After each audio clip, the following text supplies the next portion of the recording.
Constantly எங்கே பார்த்தாலும் ஹிப்போக்ரிட்டாக பேசுகிறீங்க, நீங்கள் ஒரு ஹிப்போக்ரிட்டாக நடந்துக்கிறீங்க, ஹிப்போக்ரிட்டாக இருக்கீங்க, இப்படி ஹிப்போக்ரிட் அப்படின்னு நான் கேட்டுகிட்டே இருந்தேன்.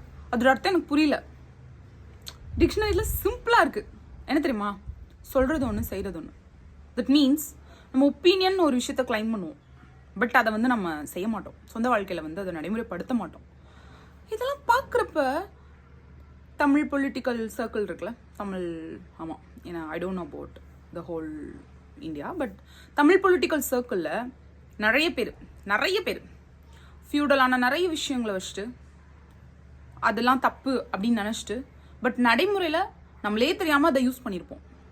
நம்மளே தெரியாமல் அதை யூஸ் பண்ணுவோம். ஈவன் ஒரு ஜெண்டர் அடிப்படையில், ரேஸ் அடிப்படையில், கேஸ்ட், ரிலீஜியஸ், இந்த மாதிரி ஒரு விஷயங்கள் மேலே நம்மளுக்கு கிளாஸ் டிஃப்ரென்ஸில் கூட நம்மளுக்கு ஒரு கருத்து இருக்கும். பட் நம்ம அந்த கருத்துப்படி நடக்காமல் ஒன்று தெரிஞ்சு அதுக்கு அப்படியே ஆப்போசிட்டாக சொல்கிறது ஒன்று, செய்கிறது ஒன்றா இருக்கிறது. ஆர்எல்ஸ் தெரியாமல் ஒரு வேலை சொல்கிறது ஒன்று, செய்கிறது ஒன்றா இருக்கிறது.